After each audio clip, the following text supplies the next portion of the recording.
G'day mates, the spin doctors over at Philips have released a statement on the recent FDA notification regarding the DreamStation 2 machines overheating. I'm going to read you this statement and then I'm going to cut through all the BS and I'm going to tell you what's really going on here.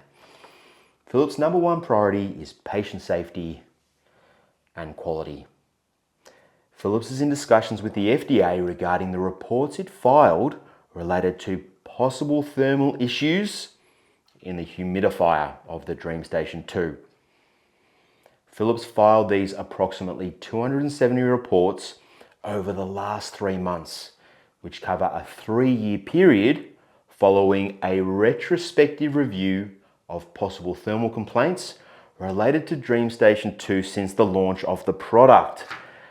Let's unpack that. Basically, for the last 3 years, people and companies have been submitting these adverse event reports to Philips regarding overheating, smoke, fire, spark, burns, melting, bad stuff. Now, what Philips is supposed to do is report these to the FDA in a time-sensitive manner. That's the whole idea of having this FDA database, so we can see patterns and analyze risk. And if you hoard all the events and then just dump them 3 years later, negates the whole process. Doesn't work.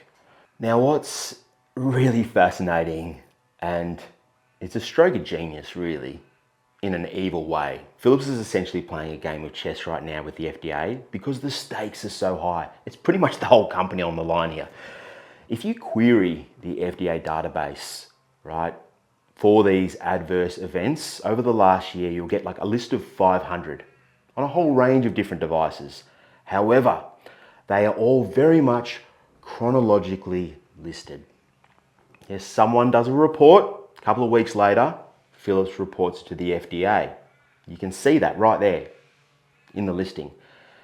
But not for the overheating issue, the thermal issue. With that one, the reports have been coming in over the last 3 years. They've just been hoarding them all, bundling them all up. We're doing a retrospective review. And then over the last 3 months, they've just dumped them all in the FDA database.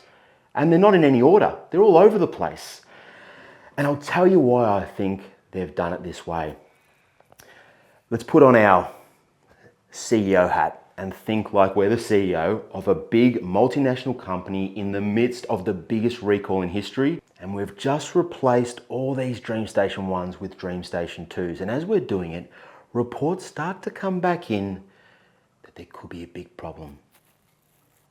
The devices are overheating, smoke, we're getting 5 to 10 a month.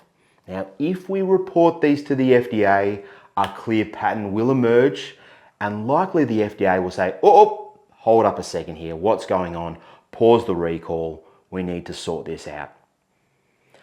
But if we don't, and we hold back all of those reports from the FDA until we've finished the recall, well then the FDA's got a different problem because now the FDA has to do a risk analysis, yeah? Can they recall the recall now that 5 million of these devices have gone out? Perhaps not. Let me tell you why. There are certain times in history when governments and these big health organizations have to do literally a risk analysis. And there is no real right answer, but they have to choose the lesser of two evils and go with that. And they'll be weighing up the health outcomes of recalling 5 million DS2 devices, mental health, car accidents, heart disease, stroke, marriage breakdowns, domestic violence, you name it. All that health risk versus, I don't know, let's just say 5 people's houses burned down. They got to weigh that up right now and figure out which is the lesser of two evils. And that's why I think there probably won't be a recall when there probably should be a recall. Yeah, that's what I think is going on right now. So that was a really clever move by Philips in what is a game of chess. So You guys with the DS2s need to stay very, very vigilant. Just monitor your DS2, feel it. Is it super hot? And if it is super hot, I'll put some information in the description down below where you can lodge a report. Now, 270 reports sounds like a lot, and it is, but it's very much just the tip of what is a huge iceberg. And it's just an unfortunate consequence of how these reporting structures are set up. Not many people know how to file these reports. Not many people do, even if they do know how to do it. People are lazy, companies are lazy. Bob calls up the clinic because his DS2 is blowing more smoke than Snoop Dogg. The clinic goes, yeah, all right, we'll lodge a warranty, no problem. They lodge a warranty claim. That's not a report, guys. Nothing happens there, okay?